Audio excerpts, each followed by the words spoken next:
हमारा हीरो शिन्यूस, जिसका नया नाम रे है, पिछले जन्म में भाई साहब एकदम गॉड लेवल का डॉक्टर था। मरे हुए इंसान को भी जिंदा वापस ले आए, ऐसा उसका हाथ था। उसे न पैसे का लालच था न शोहरत का, बस मरीजों की जान बचाना उसकी जिंदगी थी। लेकिन कहते हैं ना कि अच्छाई ही कभी कभी जी का जंजाल बन जाती है। उसके पास मरीजों की ऐसी लाइन लगी कि वो थक कर चूर हो गया। ऊपर से गुंडे मवाली उसे अपनी जागीर समझने लगे। सारे दोस्त यार साथ छोड़ गए और उसकी जिंदगी नर्क बन गई। फिर एक दिन भाई का एक्सीडेंट हो गया और मरते मरते उसकी आंखों के सामने अपनी पूरी जिंदगी की बर्बादी घूम गई। लेकिन पिक्चर अभी बाकी थी मेरे दोस्त। जब उसकी आंख खुली तो उसने खुद को अपने नए माता पिता की गोद में पाया। वो एक नई दुनिया में पुनर्जन्म ले चुका था, वो भी अपने पिछले जन्म के सारे ज्ञान और डॉक्टर वाले तजुर्बे के साथ। कमाल तो तब हुआ जब उसकी मां ने उसका हाथ छुआ और उसका एक स्क्रैच चुटकी में गायब हो गया, बिना किसी सर्जरी या पट्टी के। रे समझ गया कि भाई साहब, इस दुनिया में जादू असली है और यह कोई मामूली जगह नहीं, बल्कि एक खतरनाक फैंटेसी वर्ल्ड है जहां चुनिंदा लोग राक्षसों का शिकार करते हैं और बाकी जनता बस कीड़े मकोड़ों की तरह जीती है।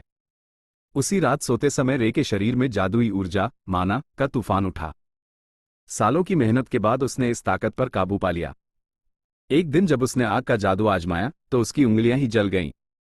इसके बाद वो और तगड़े जादू सीखने के लिए किताबों में डूब गया। किताबें पढ़ते हुए उसे एक बात खटकी। किताबों में लिखा था कि जादू की ताकत को अपने अंदर जमा करो और जरूरत पड़ने पर इस्तेमाल करो। रे ने अपना डॉक्टर वाला दिमाग दौड़ाया और सोचा, जब चारों तरफ इतनी ताकत बिखरी पड़ी है तो उसे अंदर समेटकर खुद को लिमिट में क्यों रखना। सीधे बाहर के वातावरण से ही ताकत क्यों न खींच ली जाए। ये तरीका थोड़ा खतरनाक था, क्योंकि किताबों में इसका कोई रिकॉर्ड नहीं था, पर उसने रिस्क लिया। जब उसने इसका प्रैक्टिकल किया तो नतीजा उम्मीद से कहीं ज्यादा धांसू निकला। इधर रे की मम्मी उसके किताबी कीड़ा होने पर फूली नहीं समा रही थी। वो चाहती थी कि बेटा बड़ा होकर जादूगर बने, जबकि पापा का मानना था कि लड़के की बॉडी कड़क है, इसे तलवारबाज होना चाहिए। मम्मी ने तुरंत ताना मारा, तुम्हारे साथ रहा तो ये सिर्फ कबाड़ी बन कर रह जाएगा। पापा ने भी चौड़े होकर कहा, जो भी हो, हैंडसम तो रहेगा ना। पुस्तकालय में बैठा रे उनकी यह जोर जोर से चलती हुई बहस सुन रहा था और सोच रहा था कि जब इतनी जोर से चिल्लाना ही है तो छुपकर बात करने का नाटक क्यों कर रहे हैं। वैसे मम्मी को एक चिंता ये भी थी कि रे दिन भर सिर्फ किताबों में खोया रहता है, बाकी बच्चों की तरह खेलता कूदता नहीं। पापा ने उन्हें समझाया कि भाई, दुनिया तरसती है कि उनके बच्चे थोड़ा पढ़ लें, तुम फालतू की टेंशन ले रही हो। रे को लगा कि किताबों का ज्ञान कम है, इसलिए उसने अपने शरीर के अंदर जादू के बहने का एक परफेक्ट और बेहद असरदार रास्ता खुद डिजाइन करने का फैसला किया। अगले दिन मम्मी पूरे जोश में रे के कमरे में आईं। उसे फिर से पढ़ता देख वो थोड़ा पिघल गईं। उन्हें लगा कि शायद वो अपने बेटे को पूरा समय नहीं दे पा रही हैं। उन्होंने हिम्मत जुटाकर रे से कहा, बेटा आज मेरे साथ खेलोगे। रे ने सोचा कि मम्मी उसे जादू का कोई नया पैंतरा सिखाएंगी, इसलिए वो खुशी खुशी राजी हो गया। मम्मी ने भावुक होकर उसे गले से लगा लिया, पर रे इस जरूरत से ज्यादा लाड़ प्यार से थोड़ा कंफ्यूज हो गया। जब मम्मी उसे लाइब्रेरी की जगह घर से बाहर ले जाने लगी तो रे घबराया कि अरे, पढ़ाई लिखाई छोड़कर बाहर कहाँ जा रहे हैं। मम्मी ने प्यार से समझाया कि आज के लिए पढ़ाई बंद, जरा बाहर की दुनिया भी देख लो। रे को याद आया कि इस नए जन्म के 3 सालों में वो कभी घर से बाहर कदम तक नहीं रखा था। जैसे ही रे ने घर के बाहर कदम रखा, उसकी आंखें फटी की फटी रह। सामने एक खूबसूरत, धूप से सराबोर शहर और खुला आसमान था। उसे एहसास हुआ कि वो 3 साल से खुद के बनाए एक पिंजरे में कैद था। मम्मी के कहने पर उसने जैसे ही हरी घास पर अपना पहला कदम रखा, वो खुशी के मारे पागलों की तरह खुले आसमान के नीचे दौड़ने लगा। सामने एक खूबसूरत वादी, घने जंगल और चमकती हुई झील थी। उस हसीन नज़ारे को देखकर रे की आंखों में खुशी के आंसू आ गए। उसने सोचा कि पिछले जन्म में डॉक्टर की नौकरी के भारी दबाव में उसने कभी खुद के लिए जीना सीखा ही नहीं था, बस किसी तरह जिंदा रहना ही उसकी जंग थी। लेकिन इस नई दुनिया में एक बच्चे के रूप में मिली इस बेहिसाब आज़ादी को महसूस करके उसका दिल ऊपर वाले के लिए सच्चे आभार से भर गया कि उसे यहाँ दोबारा जन्म मिला। खुले आसमान के नीचे दौड़ते दौड़ते रे ने अपनी माँ की तरफ देखा और एक प्यारी सी, दिल से भरी मुस्कान दी। उसने अपनी माँ का शुक्रिया अदा किया कि वो उसे इस बंद पिंजरे से बाहर लेकर आए। लेकिन तभी अचानक रे के दिमाग में उसके पिछले जन्म के काले साए मंडराने लगे। उसे याद आया कि कैसे वो 24 घंटे बस इमरजेंसी मरीजों के इलाज में लगा रहता था, एक के बाद एक लगातार सर्जरी करता रहता था। शरीर थक कर चूर हो चुका था, वो ऑपरेशनों के बीच में ही बेहोश होकर गिर जाता था, पर फिर भी लोग उस पर चिल्लाते थे, उठो और मरीजों को बचाओ। ये यादें इतनी खौफनाक थी कि रे एकदम डरकर जाग गया। सोते सोते ही उसके मुंह से मेडिकल टर्म्स, डॉक्टरी शब्द निकलने लगे। जब उसकी आंख खुली तो उसने खुद को अपनी माँ की गोद में सिर रखे हुए पाया। उसने राहत की सांस ली कि शुक्र है, ये सिर्फ एक बुरा सपना था। पर वो थोड़ा उदास भी हुआ कि इतने अच्छे और खूबसूरत दिन के बाद भी वो पुराना नर्क उसका पीछा नहीं छोड़ रहा था। खैर, उसने खुद को संभाला। अब वो एक मध्यकालीन खूबसूरत और शांत शहर में रह रहा था। उसने खुद से पक्का वादा किया कि वो इस नई जिंदगी को पिछले जन्म की तरह बिल्कुल भी बर्बाद नहीं होने देगा। शाम को जब रे अपनी माँ के साथ अपने उस हरे भरे प्यारे से घर वापस लौटा, तो पापा ने मुस्कुराते हुए उनका स्वागत किया और पूछा, क्यों भाई, मजा आया? रे ने भी हंसते हुए कहा, हाँ पापा, बहुत मजा आया। घर आते ही रे को अपना इरादा याद आया। उसने तुरंत अपनी मम्मी का पल्लू खींचा और मासूमियत से कहा, मम्मी, मुझे जादू सिखाओ ना। बेटे की यह बात सुनकर मम्मी तो खुशी के मारे पिघल ही गईं। वो मन ही मन सोचने लगी कि मेरा बेटा कितना प्यारा और कितना समझदार है। पापा ने भी तुरंत सपोर्ट किया। मम्मी ने खुद को संभाला और मुस्कुराकर बोली, अच्छा, तो मेरे बेटे को अभी से ट्रेनिंग शुरू करनी है? ठीक है, चलो। मम्मी ने तुरंत रे के सामने हाथ से एक जलती हुई आग की लपटी बनाकर दिखाई। रे ने बड़ी शांति से उस जादू को देखा। उसकी इतनी शांत प्रतिक्रिया देखकर मम्मी थोड़ी हैरान हो गईं। उन्हें लगा शायद बच्चे को मजा नहीं आया, इसलिए वो और जोश में आकर बोली, देखो देखो बेटा, कितनी मजेदार आग है ना। अब मम्मी को कौन समझाए कि रे ये जादू पहले भी कई बार छुपकर देख चुका था। पर मम्मी का दिल रखने के लिए उसने जबरदस्ती थोड़ा हैरान होने का नाटक किया। फिर दोनों बैठकर जादू की बेसिक बातें सीखने लगे। मम्मी ने समझाया, देखो बेटा, जादू का मतलब है अपनी कल्पना। इसके लिए बस एक जादुई शब्द बोलना पड़ता है और हाथ का इशारा करना होता है। ये बहुत आसान है। रे तो ठहरा डॉक्टर वाला दिमाग। उसने तुरंत हाथ उठाया और पूछा, मम्मी, क्या हम माना को किसी दूसरे तरीके से नहीं बदल सकते? जैसे, अगर हम माना को सीधे जलाने की बजाय उसमें थोड़ा घर्षण पैदा करके आग सुलझाएं? इससे 3 बार की बजाय सिर्फ एक ही बार में काम हो जाएगा, भले ही वो थोड़ी जल्दी गायब हो जाए। ये सुनकर मम्मी के होश उड़ गए। इतना छोटा बच्चा इतनी एडवांस थ्योरी की बात कर रहा था। उन्होंने सोचकर कहा, बेटा, थ्योरी के हिसाब से तो ये बिल्कुल मुमकिन है। अगर हम उन तीनों स्टेप्स को एक साथ मिलाकर कर सके तो ऐसा हो सकता है। पर अभी यह तरीका सिर्फ किताबों में ही है, असल में नहीं। ये बोलकर दोनों हंसने लगे। बाद में रे अकेले कमरे में बैठकर स्थिरता के बारे में सोचने लगा। उसने सोचा कि अगर जादू पूरी तरह से सेट हो जाए तो क्या हम उसमें और भी ताकतें जोड़ सकते हैं। उसने एक्सपेरिमेंट करने के लिए अपने हाथ में माना को इकट्ठा किया। उसका हाथ चमकने लगा और अचानक उसके हाथ से एक बेहद शक्तिशाली बीम, लेजर जैसी रोशनी की धार निकली, जिसने कमरे को हिलाकर रख दिया। रे खुशी से उछल पड़ा, यश, मैंने कर दिखाया। धमाका सुनकर पापा भागते हुए आए। अरे, क्या हुआ ये? मम्मी खुद हैरान खड़ी थी। उन्होंने कहा, मुझे खुद नहीं पता। सबसे अजीब बात तो यह है कि जब इसने जादू चलाया तो मुझे इसके शरीर में माना की कोई हलचल ही महसूस नहीं हुई। आमतौर पर जब भी कोई जादू करता है तो आसपास के लोगों को उसकी जादुई ऊर्जा का एहसास हो जाता है। पर रे का जादू इतना गुप्त था कि कोई पकड़ ही नहीं पाया। रे मन ही मन हंस रहा था। वो जादू को साइंस के एटम्स की तरह समझ रहा था, जिससे उसके लिए ये बच्चों का खेल बन गया था। मम्मी उसे देखकर डर भी रही थी और सोच रही थी कि यह किस लेवल का चमत्कारी बच्चा पैदा हो गया है। उसी रात रे को अपने माता पिता की बातें सुनाई दी। वो दोनों बहुत परेशान थे। मम्मी कह रही थी, हमारा बेटा सदियों में पैदा होने वाला अनोखा जीनियस है।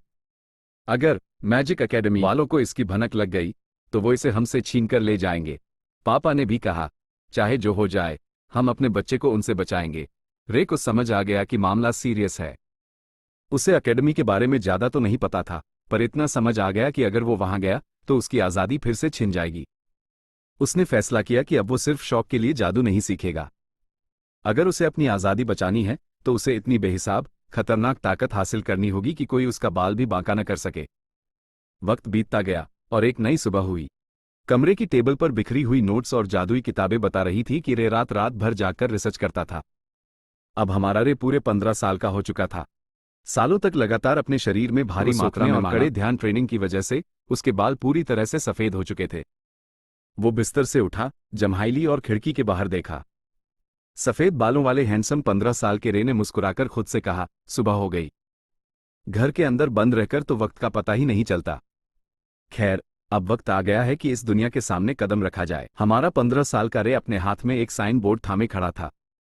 वो सोच रहा था कि उसका पिछले जन्म का डॉक्टरी ज्ञान इस दुनिया में कितना काम आएगा, पर उसने ठान लिया था कि वो इसे आजमा कर ही रहेगा। बोर्ड पर साफ अक्षरों में लिखा था, बीमारों का इलाज मुफ्त। घर से निकलने से पहले भाई ने सोचा कि अपनी ताकतों का एक आखिरी टेस्ट कर लिया जाए। उसने तैयारी के तौर पर हवा में उंगली घुमाई और भाई साहब एक के बाद एक खतरनाक आग, बर्फ और तूफान के जादुई गोले दाग दिए। उसकी उंगली के इशारे पर जादुई आकृतियां बन रही थी, जिससे साफ था कि रे का अपनी ताकत पर गजब का कंट्रोल था। जब उसे पूरा भरोसा हो गया कि उसका जादू एकदम टकाटक है, तो वो शहर की तरफ निकल पड़ा। शहर की एक धूप से खिली हुई सड़क पर आकर रे ने अपना बोर्ड टिका दिया। उसने चिल्ला चिल्ला कर लोगों को आवाज देना शुरू किया, आओ भाई आओ, जो भी बीमार है यहां आओ, मैं सबका इलाज करूंगा। आसपास से गुजरने वाले लोग उसे देखकर हंसने लगे। एक ने कहा, बड़ा भला लड़का लगता है, पर छोटे भाई, संतों का नाटक बंद करो और बीमार लोगों का मजाक मत उड़ाओ।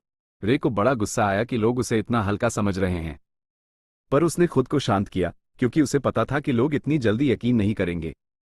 वो चुपचाप शाम होने तक इंतजार करता रहा। सूरज ढल गया, शाम हो गई, पर एक भी ग्राहक नहीं आया। रे निराश होकर जमीन पर बैठ गया और सोचने लगा कि अब घर ही लौट जाना चाहिए।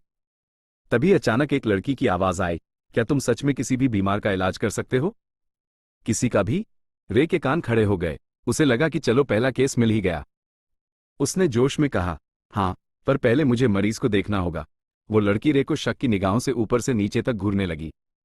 रे चिढ़ गया और बुदबुदाया, हाँ, मुझे पता है कि मुझ जैसे 15 साल के लड़के पर यकीन करना मुश्किल है। फिर उसने गुस्से में उस लड़की को छोटू कह दिया।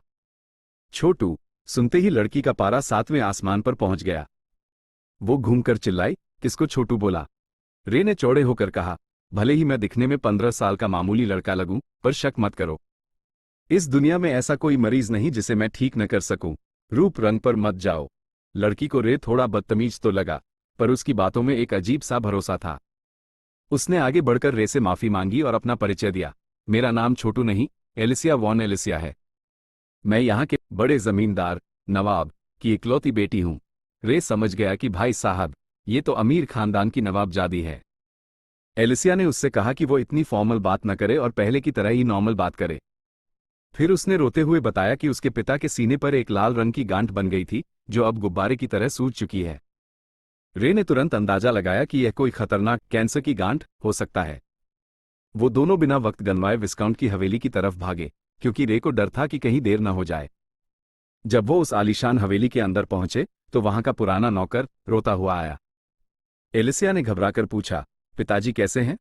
नौकर ने आंसू बहाते हुए कहा, विस्काउंट साहब की हालत अचानक बहुत बिगड़ गई और वो अब इस दुनिया में नहीं रहे।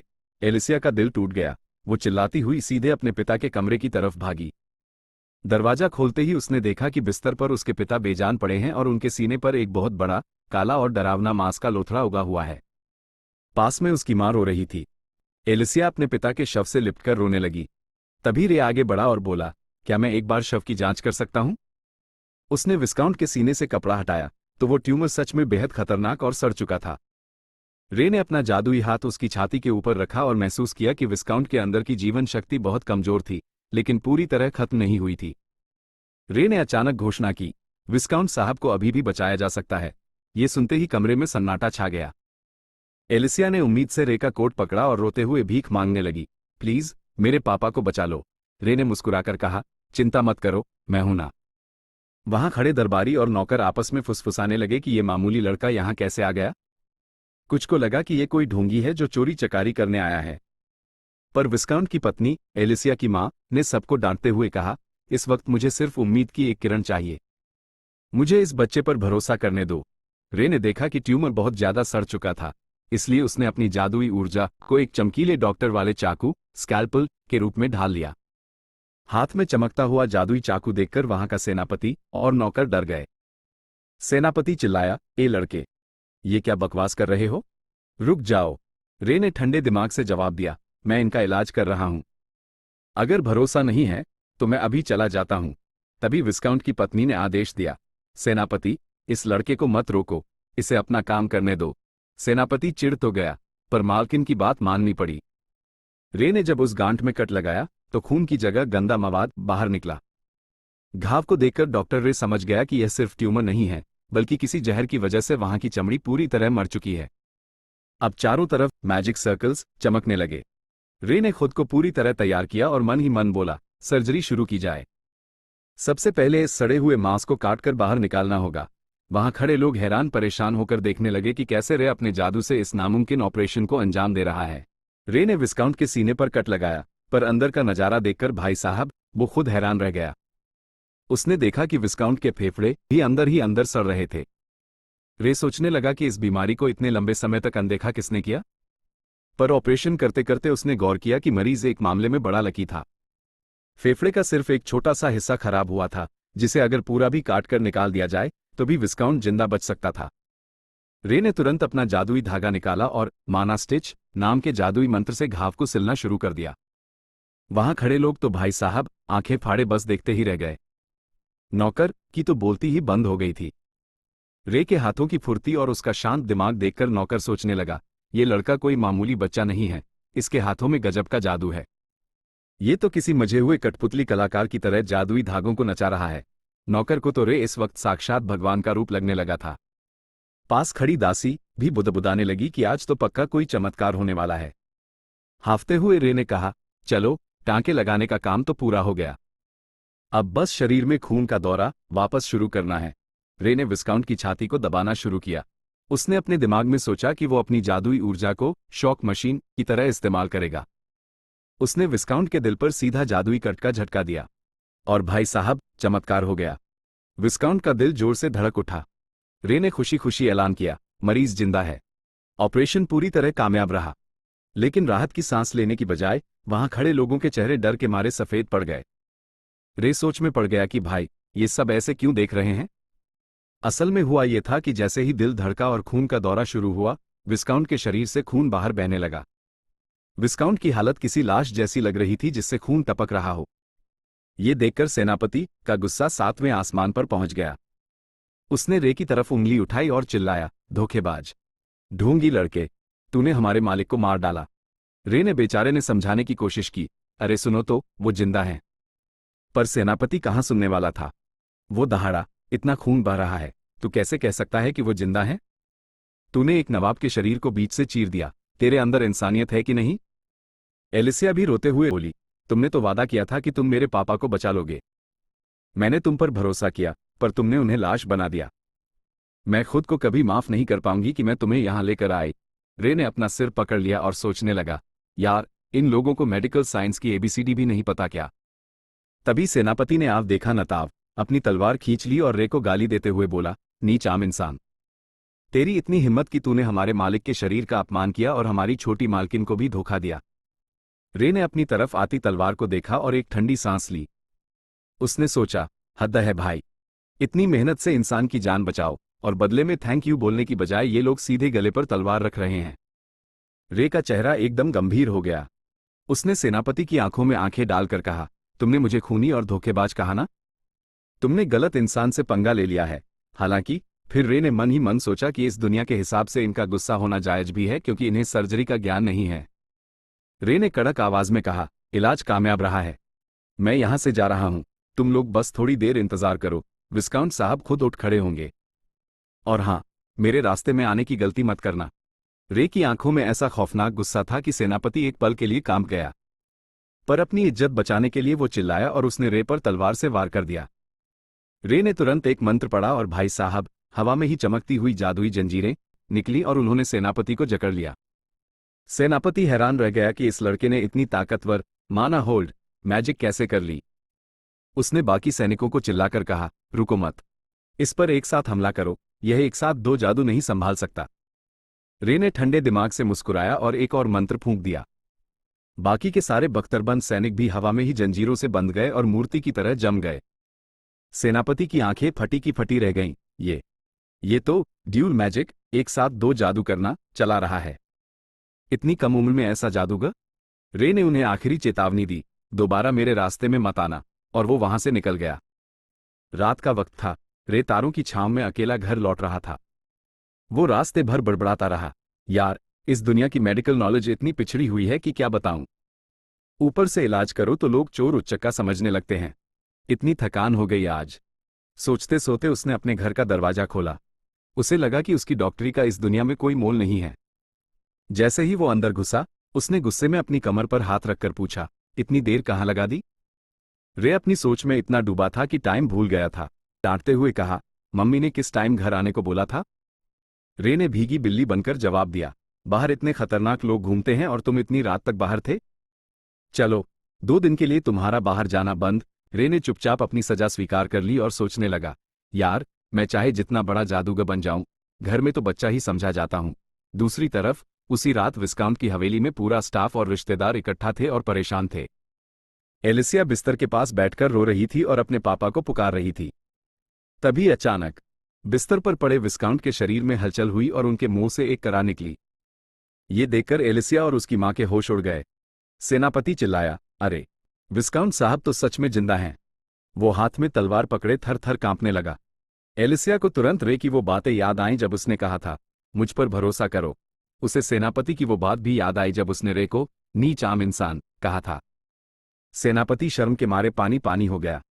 विस्काउंट की पत्नी को समझ आ गया कि उन्होंने अपने भगवान जैसे रक्षक का कितना बड़ा अपमान किया है। उसने सेनापति को कड़ा आदेश दिया, सेनापति, तुमने बहुत बड़ी भूल की है। अभी के अभी अपनी इस हरकत की जिम्मेदारी लो और उस लड़के को ढूंढ कर लाओ। हमारे खानदान की इज्जत अब इसी बात पर टिकी है। सेनापति के तो तोते उड़ गए। उसे याद आया कि रे ने उस पर कैसा खौफनाक जादू चलाया था। मालकिन ने आगे कहा, तुम्हें खुद उस लड़के के सामने घुटने टेककर माफी मांगनी होगी। सेनापति ने डरते डरते हामी भर दी। पास खड़ा बूढ़ा नौकर आसमान की तरफ देखकर मुस्कुराया और सोचने लगा, इतने छोटे से बच्चे ने ऐसा नामुमकिन चमत्कार कैसे कर दिखाया? आखिर वो लड़का कौन है? हवेली में नौकर आपस में फुसफुसाने लगे कि वह लड़का कोई मामूली जादूगर नहीं, बल्कि साक्षात सेंट हो सकता है। किसी ने कहा, सल्तनत के इतिहास में आज तक ऐसा कोई जादूगर नहीं हुआ, क्योंकि जो संत होते हैं वो जादू का इस्तेमाल नहीं करते। और फिर विस्काउंट साहब तो मर चुके थे, उन्हें दोबारा जिंदा करना किसी संत के बस की ही बात है। कहानियों के मुताबिक संत वह इंसान होता है जिसे खुद भगवान चुनते हैं और उसे अपनी जादुई शक्तियां देते हैं। वह भगवान का दूत होता है। मालकिन को थोड़ा शक हुआ कि हमारे राज्य में भला कोई संत क्यों आएगा, पर दूसरों ने याद दिलाया कि जब बड़े बड़े हाई प्रीस्ट भी विस्काउंट की बीमारी के आगे घुटने टेक चुके थे, तो इस लड़के के अलावा ये चमत्कार कोई और कर ही नहीं सकता था। नौकरों ने सेनापति को फिर से कोसा कि तुमने भगवान के दूत का अपमान किया है। सेनापति ने भी अपनी नासमझी के लिए कान पकड़े। मालकिन ने फैसला सुनाया, अब हम सब मिलकर उस संत को ढूंढेंगे और उनसे माफी मांगेंगे। एलिसिया हैरान थी कि मम्मी यह क्या कह रही हैं। तभी खुद विस्काउंट साहब अपने पैरों पर खड़े होकर कमरे में आ गए। उन्होंने कड़क आवाज में पूछा, तुम लोग किस संत की बात कर रहे हो? मेरे बेहोश होने के बाद क्या क्या हुआ? जब घरवालों ने पूरी कहानी सुनाई तो विस्काउंट को समझ आया कि किसी अजनबी ने उनकी जान बचाई है। पर जब उन्हें पता चला कि उनके सैनिकों ने उस रक्षक के साथ कितनी बदतमीजी की, तो विस्काउंट का पारा चढ़ गया। उन्होंने सबको जमकर डांटा और आदेश दिया, अपने सारे बंदों को काम पर लगा दो, मुझे वो लड़का हर हाल में चाहिए। इधर अपने घर में आराम से बैठा रे अचानक चौंक गया और सोचने लगा, लगता है कोई पीठ पीछे मेरी बुराई कर रहा है, इतनी हिचकी क्यों आ रही है। अगले दिन रे अपनी बात जंगल के रास्ते पर अपनी जादुई ट्रेनिंग के लिए निकला। ते हुए उसे ऑल द बेस्ट कहा। जंगल में पहुंचकर रे ने अपनी जादुई छड़ी उठाई और एक हीलिंग स्पेल मारने की कोशिश की, पर भाई साहब कुछ नहीं हुआ। छड़ी से एक चिंगारी तक नहीं निकली। रे का हीलिंग का जादू एक बार फिर फेल हो गया था। रे ने चिढ़कर सोचा कि कोई दूर बैठा मेरा मजाक उड़ा रहा होगा कि देखो, जीनियस भाई साहब से एक छोटा सा घाव ठीक नहीं हो रहा। गुस्से में उसने हीलिंग छोड़कर आग का जादू चलाया तो भाई साहब तुरंत भयंकर लपटे निकल आए। उसने रोशनी का जादू किया तो पूरा जंगल चमक उठा, पर जब बात हीलिंग की आती तो रे बिल्कुल फुस हो जाता। एक सूखी टहनी पर उसने जादू आजमाना चाहा, पर टहनी वैसी की वैसी ही रही। ते हुए कहा, चलो चलो, अब अपना दिमाग मत खपाओ, मेरी बात ध्यान से सुनो। हीलिंग जादू का मतलब होता है अपनी माना से सामने वाले की जीवन शक्ति को बढ़ाना। अपनी जादुई ऊर्जा को मरीज के चारों तरफ एक परत की तरह महसूस करो। टहनी को छुआ और जादू करके दिखाया। टहनी तुरंत हरी भरी हो गई। उसने रे से कहा, चलो दोबारा कोशिश करो, यह इतना भी मुश्किल नहीं है। तभी झाड़ियों में कुछ हलचल हुई और एक हिरण बाहर निकला। बेचारे हिरण के पैर में गहरी चोट लगी थी और वह लंगड़ा रहा था। वाह, एकदम परफेक्ट मौका है, इस हिरण पर अपना हीलिंग का जादू आजमाओ, टहनी से तो बेहतर ही है। उसने रे को धीरे धीरे हिरण के पास जाने को कहा। रे दबे पांव आगे बढ़ा, पर भाई साहब उसका पैर एक सूखी लकड़ी पर पड़ गया और कड़क की आवाज हुई। हिरण डरकर भागने लगा। अरे, वो भाग रहा है, पकड़ो उसे। अब हमारा गॉड लेवल का डॉक्टर रे एक हिरण के पीछे पागलों की तरह दौड़ रहा था। हाफते हाफते रे मन ही मन बड़बड़ाया, यार, जिस इंसान को पिछले जन्म में भगवान का हाथ कहा जाता था, उसे आज एक छोटा सा हीलिंग जादू सीखने के लिए हिरण के पीछे दौड़ना पड़ रहा है। पर रे तो डॉक्टर था, उसने ठान लिया कि वो इस जानवर की जान बचाकर रहेगा। उसने दौड़ते दौड़ते मंत्र पढ़ा और अपनी जादुई जंजीरों से भागते हुए हिरण को वहीं जकड़ लिया। हिरण बंध चुका था। रे उसके पास आया और प्यार से बोला, शांत हो जाओ दोस्त, मैं तुम्हारा इलाज करने आया हूं। तभी रे ने अपने शरीर के अंदर माना का एक ऐसा तगड़ा तूफान महसूस किया कि उस खड़ी कांप गई। वो सोचने लगी कि एक बच्चे के अंदर इतनी बेहिसाब जादुई ऊर्जा कैसे हो सकती है। रे ने अपने डॉक्टर वाले सम्मान की कसम खाई और पूरी ताकत से हिरण पर हीलिंग का जादू छोड़ दिया। लेकिन भाई साहब, लेने के देने पड़ गए। जादू की ताकत इतनी ज्यादा थी कि वह बेचारा हिरण दर्द के मारे चिल्लाया और वहीं ढेर हो गया। रे और उस मरे हुए हिरण को देखकर बुत बन गए। दोनों जोर से चिल्लाए, अरे बाप रे, ये क्या हो गया? हीलिंग करने गए थे और हिरण का राम नाम सत्य हो गया। रे घुटनों के बल बैठ गया और सर पकड़कर रोने लगा। एक डॉक्टर होने के नाते आज मैं एक जान बचाने में नाकाम रहा। वो सोचने लगा तो कहा था कि हीलिंग से जीवन शक्ति बढ़ती है, तो फिर यह मर कैसे गया? फिर उसे समझ आया कि उसके शरीर का जो अनोखा जादुई रास्ता है, शायद उसी में कोई गड़बड़ है। उसकी ताकत इतनी ज्यादा है कि हीलिंग का जादू ओवरडोज बन जाता है। रे ने मन ही मन एक खौफनाक सीन इमेजिन किया। मान लो कल को कोई बूढ़ा आदमी मेरे पास इलाज कराने आए, मैं उस पर हीलिंग का जादू चलाऊं। वो पहले तो मुझे थैंक यू बोले और अगले ही पल मुंह से खून उल्टी करके सीधे कब्र में पहुंच जाए। रे ने डरकर अपने कान पकड़े और फैसला किया, भाई साहब, मेरा हीलिंग का जादू बहुत डेंजरस है। आज के बाद मैं किसी भी इंसान पर यह हीलिंग का जादू बिल्कुल नहीं आजमाऊंगा। वक्त बीतता गया और रात हो गई। घर पर डिनर की टेबल पर रे के सामने एक आलीशान स्पेशल स्टेक परोसा गया। रे ने खुश होकर पूछा, वाह मम्मी, आज क्या खास मौका है जो इतना भारी खाना बना है? मम्मी और पापा दोनों जोर जोर से हंसने लगे। पापा ने टांग खींचते हुए कहा, अरे, हमारे इस तथाकथित महाजीनियस बेटे को सब कुछ आता है, बस एक छोटा सा हीलिंग का जादू नहीं आता। इसी खुशी में आज पार्टी है। मम्मी भी रे का मजाक उड़ाने लगी। रे का चेहरा गुस्से से लाल हो गया। वो मन ही मन खौल रहा था। उसने गुस्से में अपनी थाली की तरफ देखा और कसम खाई, भाड़ में जाए हीलिंग मैजिक। आज के बाद मैं इस जादू का नाम भी नहीं लूंगा। पर कहानी में ट्विस्ट अभी बाकी था। यहां से बहुत दूर होली एम्पायर गया के एक बहुत बड़े और भव्य चर्च में कुछ अजीब हलचल शुरू हो रही थी। में देवी अया की विशाल मूर्ति के सामने खुद पोप, चर्च के सबसे बड़े गुरु, घुटनों के बल बैठे थे। तभी अचानक आसमान से एक दिव्य और गूंजती हुई आवाज आई। देवी ने सीधे पोप का नाम पुकारा। पोप डर के मारे थर थर कांपने लगे कि साक्षात भगवान उन्हें याद कर रहे हैं। देवी ने कड़क आदेश दिया, पोप, तुरंत उस लड़के को ढूंढो। वह अभी अभी सफेद बालों वाले एक नए चमकते सितारे के रूप में उभरा है। कुछ ही समय बाद गैया साम्राज्य के शूरवीर और योद्धा घोड़ों पर सवार होकर एक बड़े मिशन पर निकल पड़े। आपस में चर्चा होने लगी कि साम्राज्य में एक नया पुरुष संत पैदा हुआ है जो उम्र में काफी छोटा है, पर जब भगवान ने खुद उसे चुना है तो उम्र से क्या लेना देना। असल में इस सेना के निकलने से 10 घंटे पहले चर्च में तगड़ा ड्रामा हुआ था। देवी ने पोप को सिर्फ इतनी जानकारी दी थी कि वह सफेद बालों वाला संत सीलिया देश में है। पोप ने मूर्ति के सामने हाथ जोड़कर गिड़गिड़ाते हुए कहा, हे देवी, सीलिया देश में तो हजारों लोग सफेद बालों वाले हैं, कुछ और तो हिंट दो। देवी ने चिढ़कर कहा, वो नया संत 15 साल का है, उसे सही सलामत हमारे पास लेकर आओ। पोप तुरंत भागे भागे बाहर आए और अपने सबसे भरोसेमंद कमांडर आयरन को चिल्लाकर ऑर्डर दिया, आयरन, तुरंत एक टुकड़ी तैयार करो और सीलिया देश के लिए रवाना हो जाओ। हमें उस संत को हर हाल में ढूंढना है। इधर हमारे हीरो रे के घर पर पापा ने रे के सामने एक मजेदार प्रस्ताव रखा, बेटा, क्या तुम तलवारबाजी सीखोगे? अगर लड़ना सीख जाओगे तो मुसीबत में खुद की रक्षा कर सकोगे। रे ने कुछ सोचा और उसे यह बात सही लगी।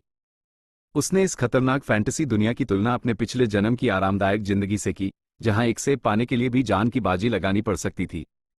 रे के तो तोते उड़ गए। वो हक्का बक्का रह गया कि अरे भाई, ये सब मुझे संत क्यों बुला रहे हैं। इसके बाद रे को एक बहुत बड़ी डाइनिंग टेबल पर बिठाया गया जहां 56 भोग सजे हुए थे। रे ने हाथ जोड़कर विस्काउंट से कहा, नवाब साहब, आप लोग गलत समझ रहे हैं। मैं कोई संत वंत नहीं हूं, मैं तो एक मामूली। रे अपनी बात पूरी करता उससे पहले ही विस्काउंट ने गुस्से और जज्बात में आकर टेबल पर जोर से हाथ दे मारा। संत महाराज, अपने मुंह से खुद को छोटा मत कहिए। आपने न सिर्फ मेरी जान बचाई बल्कि मेरे पूरे परिवार को इस तबाही से बाहर निकाला है। मुझ जैसे शापित इंसान को जो दोबारा जिंदगी दे दे, वो कोई मामूली इंसान नहीं, साक्षात भगवान का दूत यानी संत ही हो सकता है। रे ने अपना सिर पकड़ लिया और मन ही मन बोला, यार वो तो बस एक नॉर्मल डॉक्टरी ऑपरेशन था। अब इन गवारों को कैसे समझाऊं कि मैं संत नहीं हूं। तभी विस्काउंट की पत्नी ने अपनी बेटी एलिसिया को इशारा किया, बेटी आगे बढ़ो और महाराज का शुक्रिया अदा करो। एलिसिया बेचारी शर्माते और झिझकते हुए आगे आए और बोली, मेरे पापा की जान बचाने के लिए आपका बहुत बहुत धन्यवाद। रे ने एलिसिया को देखा तो उसे पुरानी बात याद आ गई। उसने एलिसिया की टांग खींचते हुए मजाक में कहा, अरे तुम तो वही हो ना जो उस दिन मुझ पर शक कर रही थी और कह रही थी कि मैं तुम्हारे पापा को लाश बना दूंगा। ये सुनते ही एलिसिया शर्म के मारे पानी पानी हो गई, पर विस्काउंट अपनी बेटी की इस पुरानी गुस्ताखी को सुनकर भड़क गए। उन्होंने एलिसिया को डांटते हुए कहा, एलिसिया तुम्हें तमीज नहीं है? जब भी कोई गलती हो तो तुरंत माफी मांगनी चाहिए। विस्काउंट ने गुस्से में एलिसिया से कहा, चलो तुरंत संत महाराज के पैरों में गिरकर माफी मांगो। रे घबरा गया। उसने कहा, अरे नवाब साहब शांत हो जाइए, मैं तो बस मजाक कर रहा था। रे सोचने लगा कि ये लोग मेरी कोई बात सुन क्यों नहीं रहे हैं। तभी रे को एक बहुत जरूरी बात याद आई। उसने पास खड़ी नौकरानी से पूछा, सुनो वो जासूस भाई साहब कहाँ गए जो मुझे बग्घी में यहां लेकर आए थे? नौकरानी ने कहा, महाराज वो तो बड़े उतावले लग रहे थे, आपको यहां छोड़कर तुरंत कहीं भाग गए। उधर वो शातिर जासूस जंगल के रास्ते पागलों की तरह दौड़ रहा था। वो दौड़ते दौड़ते सोच रहा था, भाई साहब ये खबर तो सोने की खान है। वो लड़का सचमुच का साक्षात संत निकला। अगर यह जानकारी मैंने सबसे पहले अपनी गिल्ड को दे दी तो मुझे इतना पैसा मिलेगा कि मेरी 7 पीढ़ियां बैठकर खाएंगी। वह अपनी गिल्ड की तरफ तेजी से भागने लगा।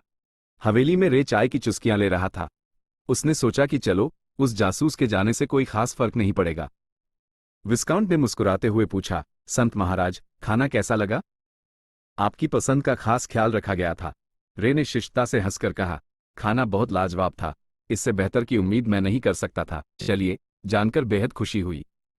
वैसे भी जब आप होली एम्पायर गैया साम्राज्य में रहने जाएंगे तो वहां आपको रोज ऐसा ही शाही खाना खाने को मिलेगा।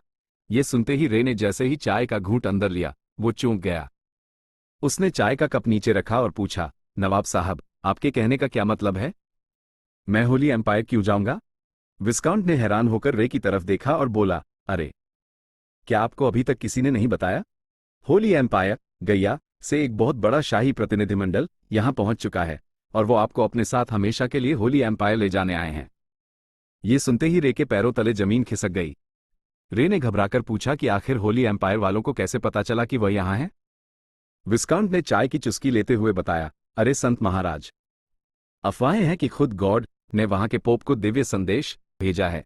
रे ने अपना सिर पकड़ लिया, मैसेज? कैसा मैसेज?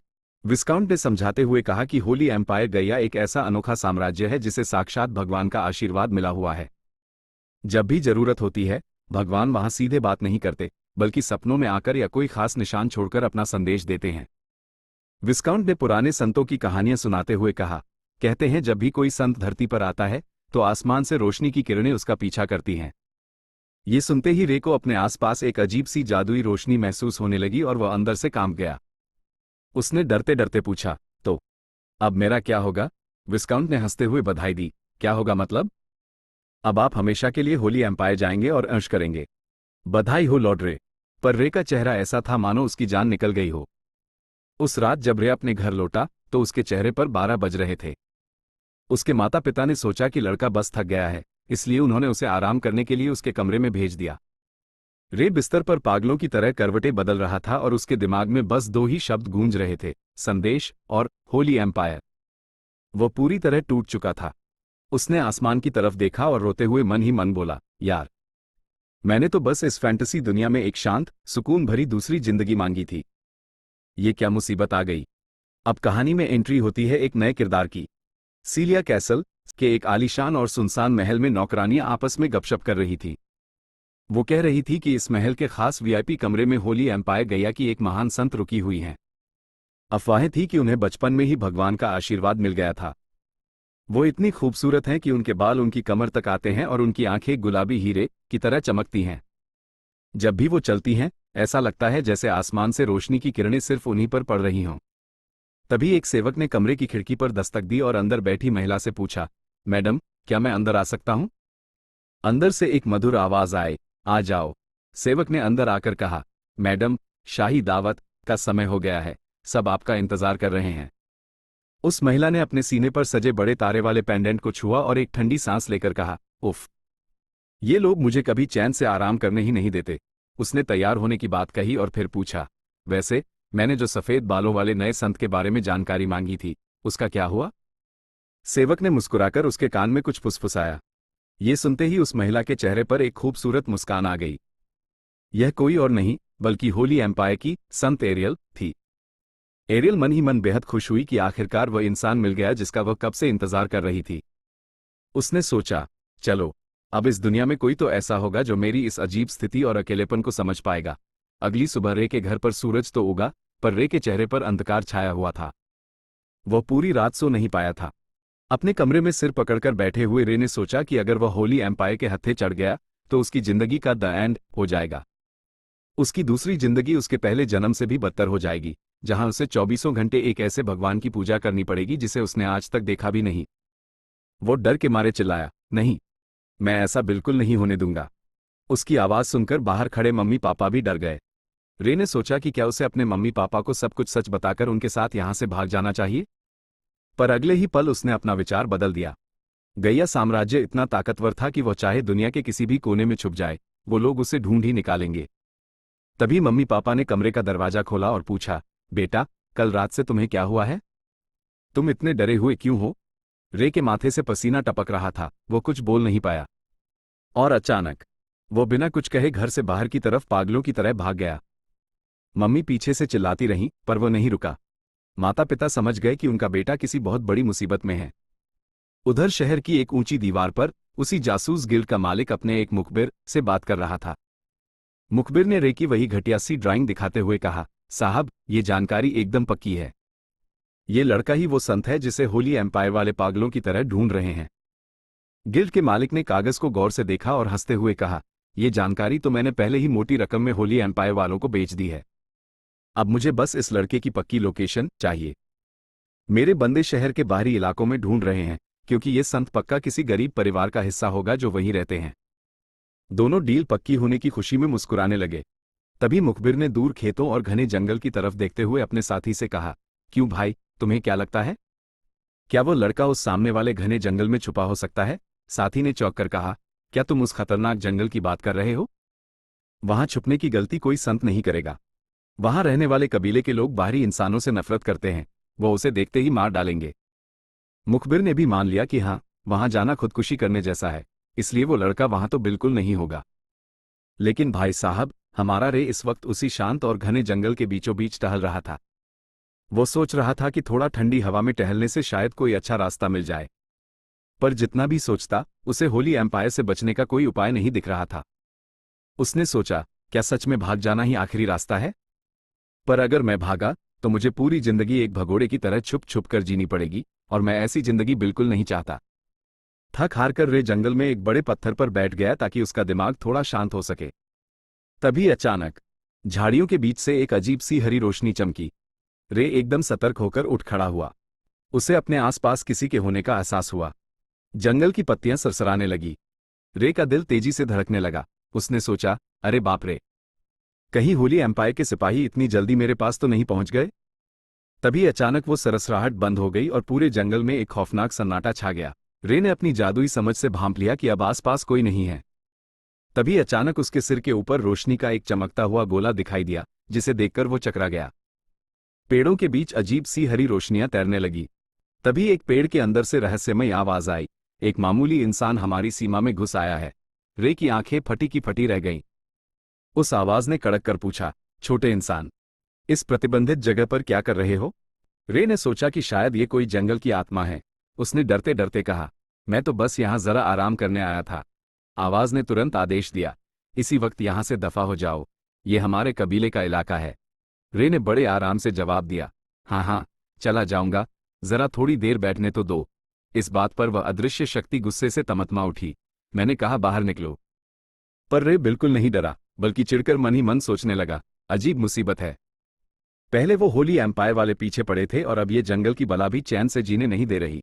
उसने जाने की हामी तो भरी, पर एक शर्त रख दी, ठीक है जाता हूं, पर जाने से पहले मुझे तुम्हारा चेहरा देखना है। ये कहकर वो आराम से पेड़ों के बीच टहलने लगा। फिर उसका मूड बदला और वो वापस उसी पत्थर पर लेट गया। ये देख वो शक्ति गुस्से से पागल हो गई और पेड़ों से जादुई ऊर्जा निकलने लगी। रे ने लेटे लेटे ही चिल्लाकर कहा, मुझे कोई फर्क नहीं पड़ता। उस शक्ति ने ठंडे लहजे में चेतावनी दी, इंसान के बच्चे, बाद में यह मत कहना कि मैंने आगाह नहीं किया था।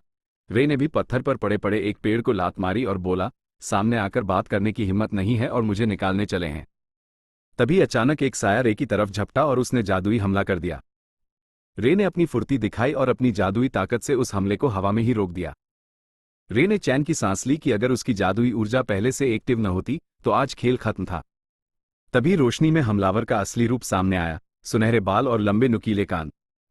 रे चौंक गया क्योंकि सामने एक अल्फ, जादुई कबीले की योद्धा लड़की खड़ी थी। वह अल्फ भी हैरान थी कि इस लड़के ने उसका हमला कैसे रोक लिया। उसने कहा, तुम कोई मामूली इंसान नहीं हो। रे ने मुस्कुराकर कहा, हाँ, मैं थोड़ा अलग हूं। अल्फ ने अपनी उंगलियों से दोबारा मंत्र पढ़ा और बोली, इसीलिए तुम्हारा यहां रहना और भी खतरनाक है। उसने फिर से धमाका किया, पर रे ने अपने जादुई हाथों से उस वार को भी बेकार कर दिया। दोनों की ताकतों की टक्कर से जंगल दहल उठा। इस टकराव के बाद वह अल्फ लड़की एक पेड़ से जा टकराई और दर्द से कराहने लगी। उसने देखा कि सामने खड़ा इंसानी लड़का एकदम सुरक्षित था।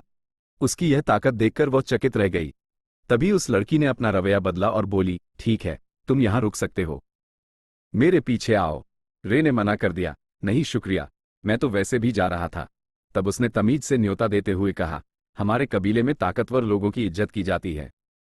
मैं तुम्हें अपने गांव ले जाना चाहती हूं। जंगल के बीच अल्फ कबीले का गुप्त गांव होने की बात सुनकर रे हैरान हुआ। उसने सोचा कि लड़की दिल की बुरी नहीं है, इसलिए उसने शर्त रखी, ठीक है चलूंगा, पर वादा करो कि दोबारा मुझ पर हमला नहीं करोगी। दोनों जंगल के रास्ते आगे बढ़ने लगे। रास्ते में उसने पूछा, तुम्हारा नाम क्या है? मेरा नाम फिया है। रे ने कहा, फिया, बहुत प्यारा नाम है। ये सुनते ही फिया शर्म और गुस्से के मारे लाल हो गई। रे ने बात संभालते हुए कहा, अरे मेरा वो मतलब नहीं था, इतना भी अच्छा नाम नहीं है। जिससे फिया और कंफ्यूज हो गई। फिर रे ने अपना नाम बताया। तभी वो दोनों कबीले के गुप्त गांव में पहुंच गए। रे वहां का नजारा देखकर दंग रह गया। पेड़ों के ऊपर आलीशान घर बने हुए थे, जैसा उसने पहले कभी नहीं देखा था। जैसे ही उन्होंने गांव में कदम रखा, वहां के बाकी लोग रे को देखकर कानाफूसी करने लगे कि फिया एक इंसान को अंदर क्यों लेकर आई है। सब रे को शक की निगाह से देख रहे थे। तभी वहां सेली नाम की एक दूसरी अल्फ लड़की आई और उसने फिया का स्वागत किया। सेली ने पूछा, यह इंसानी बच्चा कौन है? फिया ने कहा, मैं इसे अपने असिस्टेंट के रूप में लाए हूं। सेली ने रे को घूरते हुए कहा, दिखने में तो यह अपनी रक्षा भी नहीं कर सकता, यह क्या खाक मदद करेगा? फिया को याद आया कि इसके डिफेंस को तोड़ना नामुमकिन था, इसलिए उसने सेली से कहा, दिखावे पर मत जाओ, यह उम्मीद से कहीं ज्यादा ताकतवर है। फिया ने अचानक सेली से पूछा, हमारी लीडर मिस एरा कैसी हैं? उन्होंने ऊपर एक बहुत बड़े पेड़ की तरफ देखा, जहां सबसे ऊंचा और भव्य घर बना हुआ था। सेली ने उदास होकर बताया, मिस एरा अभी तक अपनी बीमारी से होश में नहीं आए हैं। फिया ने एक ठंडी सांस ली। तभी सेली ने याद दिलाया कि गांव के बड़े बुजुर्ग फिया को ढूंढ रहे हैं। फिया ने रे को अपने साथ आने का इशारा किया। रे ने चलते चलते कहा, मुझे लगा था तुम लोग बाहरी इंसानों से नफरत करते हो, पर ऐसा लग नहीं रहा। फिया ने जवाब दिया, हाँ, क्योंकि तुम्हें कुछ खास बात है, इसलिए तुम्हें यहां आने की इजाजत मिली है।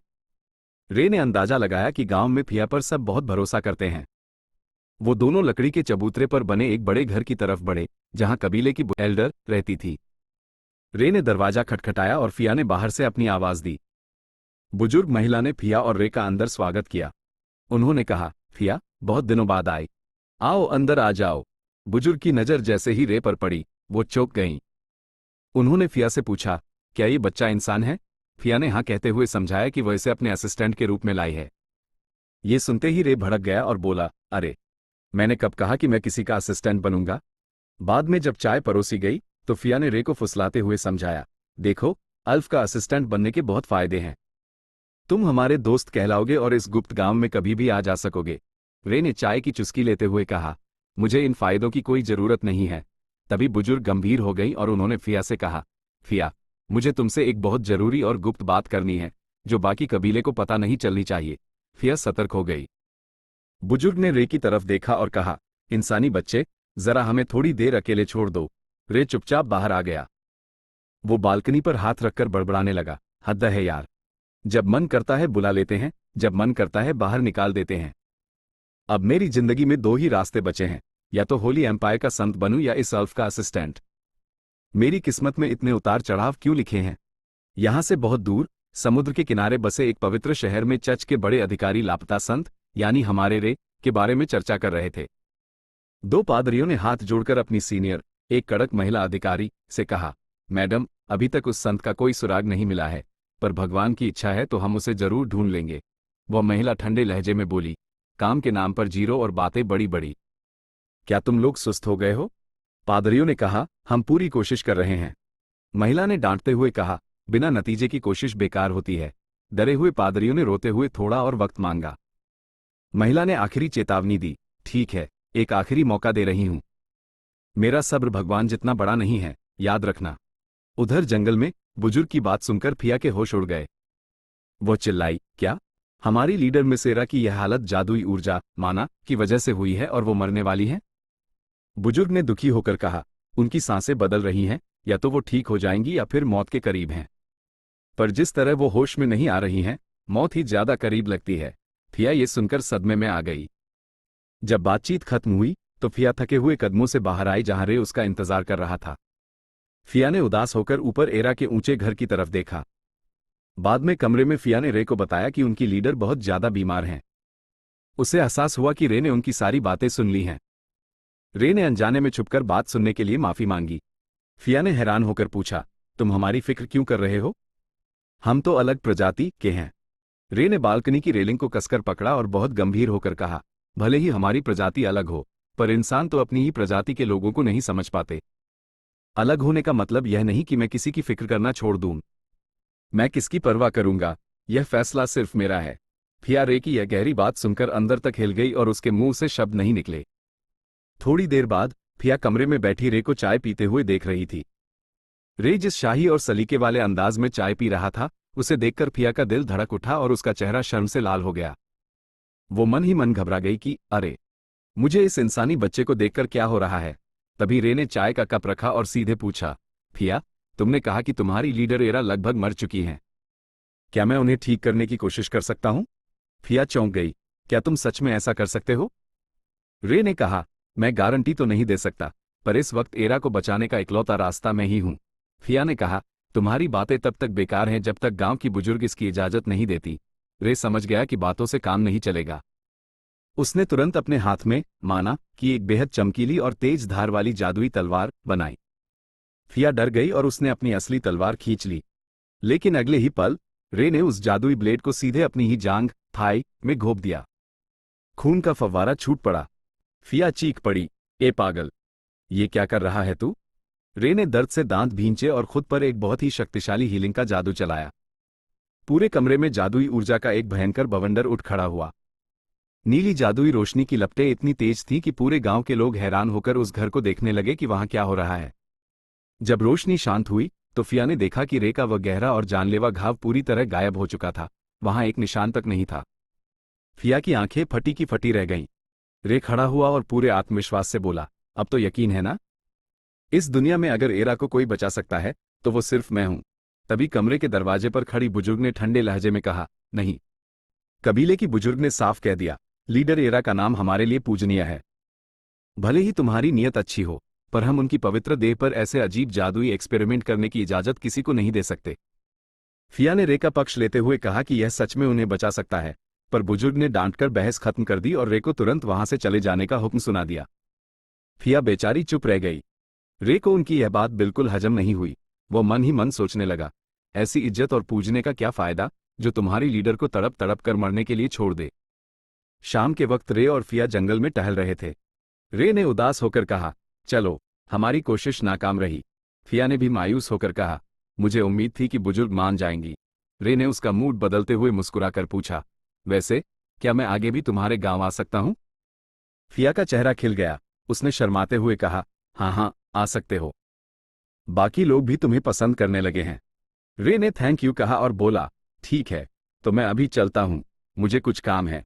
फिया हैरान हुई कि यह इतनी जल्दी क्यों जा रहा है, पर उसने चौड़े होकर कहा, हाँ हाँ जाओ, इससे पहले कि मेरा मूड बदले। रे ने हंसते हुए कहा, कल मिलते हैं।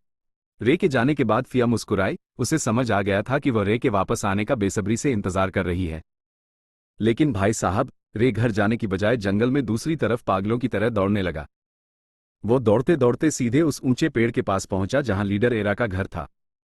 रे ने ऊपर देखा और मन ही मन कसम खाई, एक डॉक्टर होने के नाते मैं किसी मरीज को बिना कोशिश किए ऐसे मरने के लिए नहीं छोड़ सकता। उसने चुपके से एरा के महल का दरवाजा खोला और अंदर घुस गया। अंदर कदम रखते ही उसके होश उड़ गए। वो कोई मामूली कमरा नहीं था, बल्कि जादू से फैलाया गया एक बहुत बड़ा और खूबसूरत बगीचा था, जो चारों तरफ रंग बिरंगे फूलों से भरा हुआ था। रे हैरान रह गया कि एक पेड़ के अंदर इतना आलीशान नजारा भी हो सकता है। वो दबे पांव आगे बढ़ा। सामने फूलों से सजे एक पत्थर के बिस्तर पर लीडर एरा लेटी हुई थी। सफेद कपड़ों में लिपटी नीले बालों वाली एरा इतनी ज्यादा खूबसूरत लग रही थी कि रे एक पल के लिए देखता ही रह गया। पर उसने तुरंत खुद को डांटा, ए रे, अपना डॉक्टर वाला दिमाग चालू रख, रूप रंग पर मत जा, तू यहाँ इलाज करने आया है। रे ने आगे बढ़कर एरा की कलाई पकड़ी और उनकी नब्ज टटोलने लगा। सांसें और नब्ज बिल्कुल नॉर्मल थी। रे सोच में पड़ गया कि अगर शरीर में कोई गड़बड़ नहीं है तो क्या इनकी उम्र पूरी हो चुकी है। वो इस दुनिया की अजीब बीमारियों के बारे में न जानने की वजह से खुद पर चिढ़ने लगा।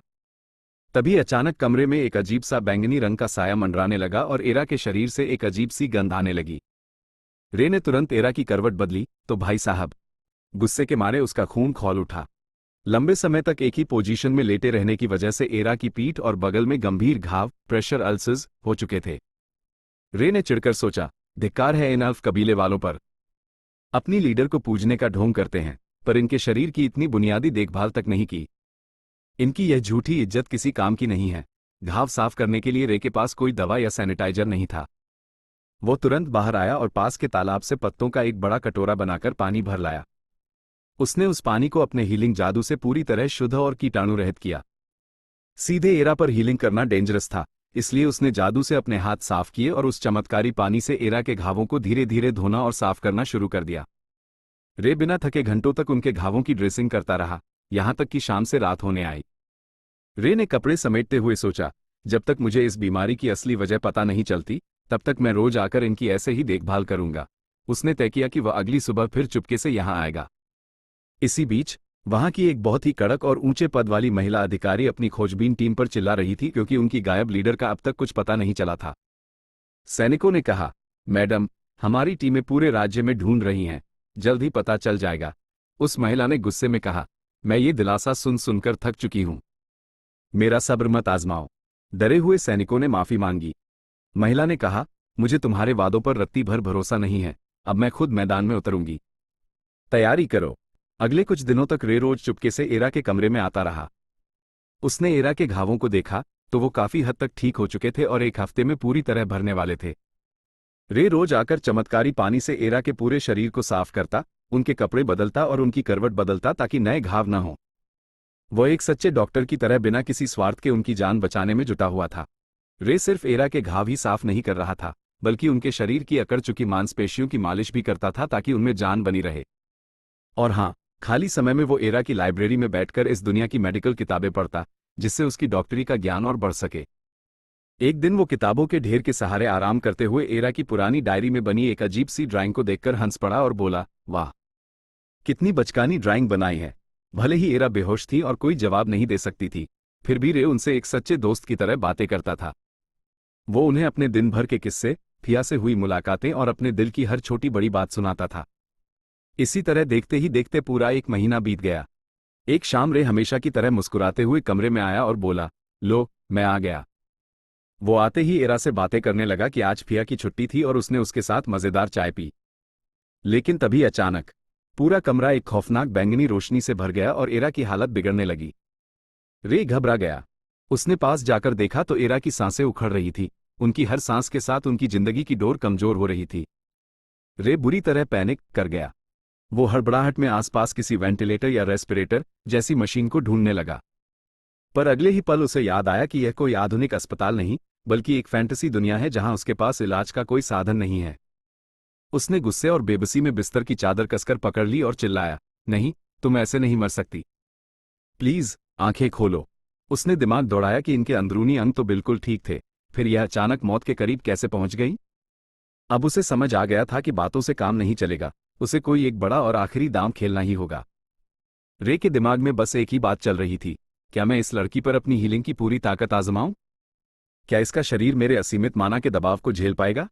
उसे खुद पर हंसी भी आ रही थी और रोना भी, कि इतनी पढ़ाई करने के बाद भी अंत में उसे एक जानलेवा जुआ ही खेलना पड़ रहा था।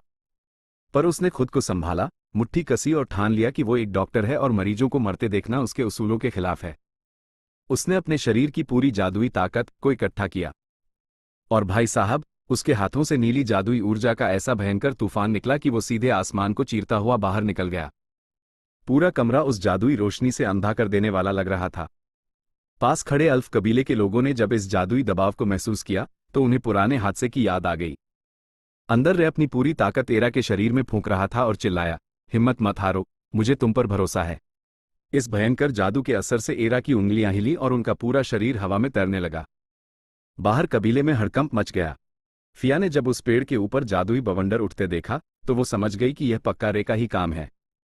वो पागलों की तरह रे का नाम चिल्लाती हुई उस घर की तरफ भागी। दौड़ते हुए फिया की आंखों में आंसू आ गए। वो सोच रही थी, हम सब अल्फ होकर भी अपनी लीडर के लिए कुछ नहीं कर पाए, और वो एक इंसानी लड़का उनकी जान बचाने के लिए अपनी जान की बाजी लगा रहा है। जैसे ही फिया ने दरवाजा खोला, अंदर का नजारा खौफनाक था। रे नीली जादुई ऊर्जा के चक्रवात के बीचों बीच खड़ा था। उसका चेहरा दर्द के मारे पीला पड़ चुका था, पर वो पीछे हटने को तैयार नहीं था। उसने चीखकर कहा, बस थोड़ा सा और। तभी अचानक जादू का अंतिम ब्लास्ट हुआ। एक जोरदार शॉकवेव निकली जिसने फिया को दूर फेंक दिया और रे सीधे जाकर दीवार से टकराया। रे फर्श पर गिर पड़ा। उसका पूरा शरीर अंदर से खाली हो चुका था और वो बेहोशी की हालत में था। उसने भारी पलकों से एक आंख खोलकर देखा तो सामने साक्षात चमत्कार खड़ा था। लीडर एरा पूरी तरह ठीक हो चुकी थी और एक दिव्य रोशनी के बीच हवा में तैर रही थी। उन्होंने अपनी खूबसूरत नीली आंखें खोली और आखिरकार होश में आ गईं। रे ने राहत की सांस लेते हुए धीरे से उनका नाम पुकारा, एरा, और उसकी आंखें बंद हो गईं। बेहोशी की हालत में रे को ऐसा लगा जैसे वह किसी गहरे, शांत और गर्म पानी के अंदर तैर रहा हो, जहां उसे बहुत सुकून मिल रहा था। तभी उस अंधेरे के पार से उसे एरा की कड़क आवाज सुनाई दी। एरा बाहर किसी दूसरे अल्फ पर चिल्ला रही थी। वो दूसरा अल्फ कह रहा था, पर वो एक मामूली इंसान है। उसने आपकी पवित्र देह के साथ न जाने क्या क्या किया होगा। एरा ने गुस्से में जवाब दिया, चुप रहो। तुम सब पिछले 20 सालों से मुझे भगवान की तरह पूजने का नाटक कर रहे थे और मुझे तड़पकर मरने के लिए छोड़ दिया था। सिर्फ इस इंसानी लड़के ने मेरे लिए लड़ाई लड़ी, मेरी देखभाल की। मुझे तुम्हारी झूठी श्रद्धा ने नहीं, बल्कि इस लड़के की दया और इलाज ने जिंदा किया है। अब से ये लड़का सीधे मेरी देखरेख में रहेगा। रे ने उस अंधेरे में एरा की आवाज सुनी तो उसे वह दुनिया की सबसे खूबसूरत आवाज लगी। और तभी वो अचानक एरा चिल्लाता हुआ बिस्तर पर उठ बैठा। शाम का वक्त था। कमरे में डूबते सूरज की रोशनी आ रही थी। रे ने घबराकर अपने हाथ पैर देखे, वो बिल्कुल ठीक थे। उसने सोचा, क्या वो सब कोई सपना था? तभी पीछे से एक मीठी आवाज आई, क्या तुमने मुझे पुकारा? रे ने मुड़कर देखा तो एरा एक सुंदर नए कपड़े पहने उसके बगल में बैठी मुस्कुरा रही थी। उन्होंने प्यार से कहा, मैं यही हूं। रे की आंखों में खुशी के आंसू आ गए। एरा थोड़ा और पास आई और अचानक उन्होंने रे को गले से लगा लिया। वो हंसते हुए बोली, वैसे तुमने किताबों में बनी जिस ड्राइंग का मजाक उड़ाया था ना, वो मैंने बचपन में बोरियत के मारे बनाई थी। इसलिए इतना हैरान मत हो। रे का चेहरा शर्म के मारे लाल हो गया। उसने झिझकते हुए पूछा, तो जब आप बेहोश थी तब मैंने जो कुछ भी कहा, क्या आपने वो सब सुन लिया था? एरा ने रे के गालों को छुआ और धीरे से हंसते हुए पूछा, अरे तुम रो क्यों रहे हो? उन्होंने रे का शुक्रिया अदा करते हुए कहा कि सिर्फ वही एक इंसान था जो आखिर तक उनके साथ खड़ा रहा, और अगर उसकी जिद न होती तो आज वो दोनों इस तरह साथ नहीं बैठे होते। फिर एरा को एहसास हुआ कि वो तो इस लड़के का नाम तक नहीं जानती। उन्होंने पूछा, वैसे तुम्हारा नाम क्या है? रे ने मुस्कुराकर कहा, मेरा नाम रे है। एरा ने इस नाम को दोहराया और मुस्कुराकर बोली, रे, बहुत ही सुंदर नाम है। बाहर डूबते सूरज की रोशनी में वो आलीशान महल चमक रहा था। रे खिड़की के पास आया और सोचने लगा कि आखिरकार सब ठीक हो गया। उसने एरा से कहा, अब जब तुम ठीक हो चुकी हो तो हमें बाहर चलना चाहिए। कबीले के सब लोग तुम्हारी बहुत फिक्र कर रहे हैं। ये सुनते ही एरा के चेहरे पर गुस्सा आ गया। उन्होंने ठंडे लहजे में कहा, फिक्र? पिछले 20 सालों से उन लोगों ने सिर्फ दूर से आकर मुझे देखने का ढोंग किया है। किसी को मेरी असली परवाह नहीं थी। क्या उन्हें लगता है कि 20 साल की नफरत और नाराजगी एक दिन में गायब हो जाएगी? रे को समझ नहीं आया कि इस बात का क्या जवाब दे। उसने बात बदलने के लिए पूछा, अच्छा एरा, ये बताओ कि तुम्हें पहली बार होश कब आया? एरा ने बहुत ही शांत होकर एक ऐसा राज खोला जिसे सुनकर रे के होश उड़ गए। उन्होंने कहा, होश आने का क्या मतलब? मैं तो इन पूरे 20 सालों में अंदर से पूरी तरह होश में थी। रे की आंखें फटी की फटी रह गईं। उसे यकीन नहीं हो रहा था कि एरा उस बिस्तर पर एक जिंदा लाश की तरह बिना हिले डुले सब कुछ देख और सुन रही थी और बस चुपचाप इंतजार कर रही थी। रे का दिल भर आया। उसने एरा से कहा, तुमने इस दर्दनाक सफर में बहुत लंबी लड़ाई लड़ी है और आखिरकार तुम जीत गईं। एरा भावुक हो गई और उनकी आंखों में आंसू आ गए। उन्होंने रे को बताया कि उन्हें पहले इंसानों से सख्त नफरत थी। उनकी नज़र में इंसान हमेशा मुसीबत खड़ी करते थे और उन्हें कभी अपनी गलती का पछतावा नहीं होता था। लेकिन जब रे के उस गर्म हाथ ने उनका हाथ थामा तो उनकी वह पुरानी नफरत पिघलने लगी। उन्हें याद आया कि कैसे रे अकेले में उनसे बातें करता था। एक बार रे ने मजाक में कहा था, यार ये अल्फ लोगों की चाय कितनी फीकी और बेस्वाद होती है। एरा को वो बात याद करके हंसी आ रही थी। रे ने एक बार किताबों में छपे एक डार नाम के फूल के बारे में पूछा था कि क्या ये बाहर बगीचे में खिला है। एरा ने मन ही मन सोचा कि रे खुद उस फूल जैसा है, क्योंकि डार फूल का मतलब होता है मुस्कुराते हुए खुद का बलिदान देना। एरा को वो पल भी याद आया जब रे ने उनकी डायरी की ड्राइंग को देखकर बेबाकी से घटिया कह दिया था। उस वक्त एरा को अंदर से थोड़ी ठेस लगी थी, पर वो रे का हैरान चेहरा देखकर मुस्कुरा उठी थी। वो बेहोशी में बस यही दुआ करती थी कि काश वो एक बार आंखें खोलकर रे की बातों का जवाब दे सके। अपने जज्बातों को न रोक पाने की वजह से एरा फूट फूट कर रोने लगी। उन्होंने रोते हुए रे को गले से लगा लिया और कहा, मेरा साथ कभी न छोड़ने के लिए तुम्हारा बहुत बहुत शुक्रिया। दूसरी तरफ रात के काले आसमान के नीचे गैया साम्राज्य की सिपाही और वो कड़क महिला पादरी प्रीस्टेस एक गांव के मुखिया को धमका रही थी। मुखिया ने हाथ जोड़कर कहा, मैडम, हमें सच में नहीं पता कि वो संत कहाँ हैं। महिला पादरी ने कहा, ठीक है, अभी के लिए हम जा रहे हैं, लेकिन याद रखना, अगर तुम लोगों ने झूठ बोला या उस संत को छुपाने की कोशिश की तो हमारा पूरा मंदिर तुम्हारे कबीले से कड़ाई से पूछताछ करेगा। इसके बाद बग्घी में बैठकर उसने एक नक्शा निकाला और गौर से देखा। उसने सोचा कि अगर पूरे राज्य में ढूंढने के बाद भी वह लड़का नहीं मिला तो इसका मतलब वो एक ही जगह हो सकता है। उसने नक्शे पर बने एक घने और प्रतिबंधित जंगल की तरफ उंगली उठाई और चिल्लाकर आदेश दिया, सारे सैनिकों, तुरंत उस जंगल की तरफ कूच करो। हमारा आखिरी सुराग वहीं है। उधर अल्फ कबीले के उस खूबसूरत गांव में रात हो चुकी थी। रे बाहर चबूतरे पर बैठकर झील और पहाड़ों के हसीन नज़ारे को देख रहा था। उसने सोचा कि अब इस गांव में उसका भविष्य क्या होगा। तभी एरा उसके पास आए और बोली, चिंता मत करो रे, तुम इस कबीले के रक्षक हो। अगर किसी ने भी तुम्हारे साथ बदतमीजी करने की जुर्रत की तो मैं खुद अपनी ताकत से उसे सीधा कर दूंगा। अगले दिन रे ने गौर किया कि उसे एरा के अलावा गांव का कोई दूसरा अल्फ दिखाई नहीं दे रहा था। उसे समझ आया कि एरा के महल के चारों तरफ जो रे का भयंकर जादुई दबाव फैला हुआ था, उसकी वजह से बाकी लोग डरकर दूर भाग गए थे। तभी एरा मुस्कुराई और उन्हें वो पल याद आया जब इलाज के दौरान रे ने उनका हाथ पकड़ा था। उन्होंने आगे बढ़कर रे का हाथ थाम लिया। उन्होंने कहा, मैं हैरान थी कि एक इंसानी बच्चे का जादू मेरे शरीर को इतनी गहराई से छू गया। तब मुझे एहसास हुआ कि इस दुनिया में सचमुच दयालु इंसान भी होते हैं। तुम बिना किसी डर के यहां आराम से रह सकते हो। रे ने चैन की सांस ली और मुस्कुराया। तभी रे के दिमाग में एक शरारत सूझी। उसने अचानक पूछा, अच्छा एरा, तुम्हारी उम्र कितनी है। ये सुनते ही एरा सकपका गई और शर्माकर बोली, यह एक सीक्रेट है। रे ने मजाक उड़ाते हुए कहा, अल्फ की उम्र तो बहुत लंबी होती है, तो क्या तुम 200 साल की हो। एरा चुप हो गई और उनके माथे से पसीना छूटने लगा। रे और आगे बढ़ा, 500 साल। एरा फिर भी चुप रही। रे ने हंसते हुए कहा, कहीं तुम 1000 साल की तो नहीं हो। अब एरा का पारा चढ़ गया और वो जोर से चिल्लाई, मैं इतनी बूढ़ी बिल्कुल नहीं हूं। उन्होंने रे को उसकी इस बदमाशी के लिए डांटा, पर रे खिलखिलाकर हंस पड़ा और बोला, अरे बाबा, मैं तो बस मजाक कर रहा था। एरा का गुस्सा तुरंत गायब हो गया और वो भी धीरे से हंसने लगी। आसमान में चमकते चांद को देखते हुए एरा ने सोचा कि यह एहसास कितना अजीब और कितना खूबसूरत है। उन्होंने अपनी पूरी जिंदगी में कभी ऐसा अपनापन और सुकून महसूस नहीं किया था।